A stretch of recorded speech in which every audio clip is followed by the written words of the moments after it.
Ministre. La parole est à Madame Marie-Pierre Rixain pour le groupe Renaissance. Merci Madame la Présidente. Ma question s'adresse à Madame la Première ministre. Madame la Première ministre, depuis le 24 juin 2022, l'avortement n'est plus un droit fédéral aux États-Unis. L'atteinte à ce droit fondamental, fragile sur le plan juridique, dans l'une des plus grandes démocraties du monde, confirme la réversibilité des droits des femmes et l'impérieuse nécessité de garantir constitutionnellement le droit à l'IVG face aux assauts de forces réactionnaires. C'est pourquoi, dès le 30 juin 2022, la majorité présidentielle déposait une proposition de loi constitutionnelle visant à garantir le droit à l'IVG et que par la suite, députés puis sénateurs, dans une démarche transpartisane, ont adopté tour à tour 2 textes constitutionnels allant dans ce sens. Aujourd'hui, avec la mobilisation de nombreux parlementaires et des associations féministes, le président de la République a annoncé déposer au Conseil d'État un projet de loi constitutionnelle. Il ouvre ainsi la voie à un processus de réforme constitutionnelle inédit dans le monde afin de garantir pleinement la liberté des femmes à pouvoir recourir à l'IVG en France. La vulnérabilité des droits des femmes est une réalité implacable. L'intérêt de la constitutionnalisation de ce droit est donc double, à la fois lui conférer une plus grande sécurité juridique et le rendre irréversible pour les générations futures, et d'autre part manifester avec force l'attachement de la France à ce droit fondamental des femmes.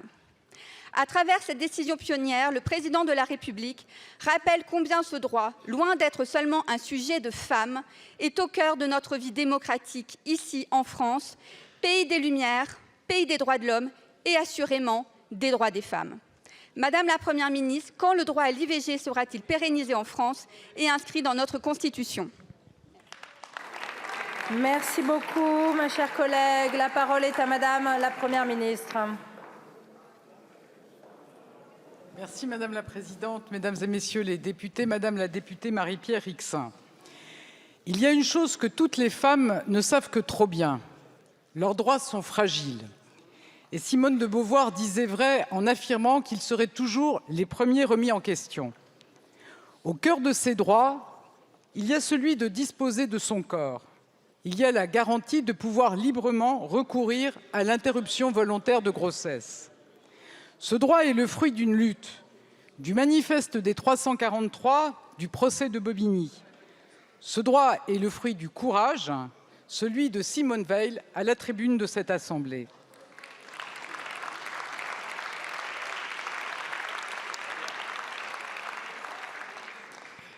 Si ce droit est aujourd'hui défendu sur la quasi-totalité des bancs de cet hémicycle, nous avons un devoir de vigilance.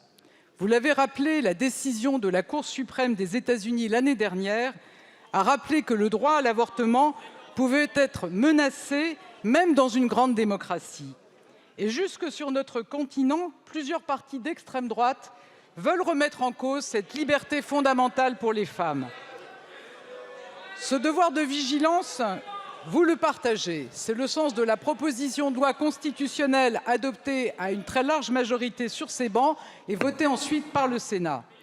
Ce devoir de vigilance, nous le partageons. Le 8 mars dernier, en rendant l'hommage de la Nation à Gisèle Halimi, le président de la République s'est engagé à inscrire le droit à l'IVG dans le marbre de la Constitution.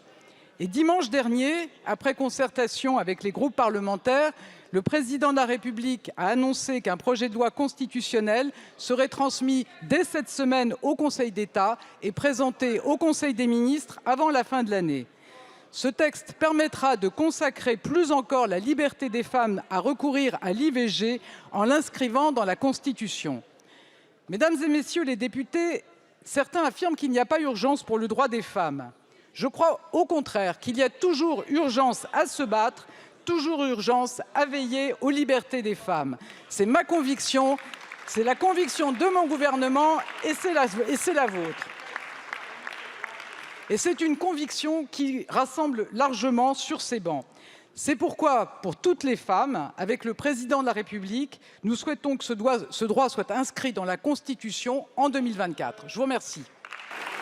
Merci beaucoup, Madame la Première ministre.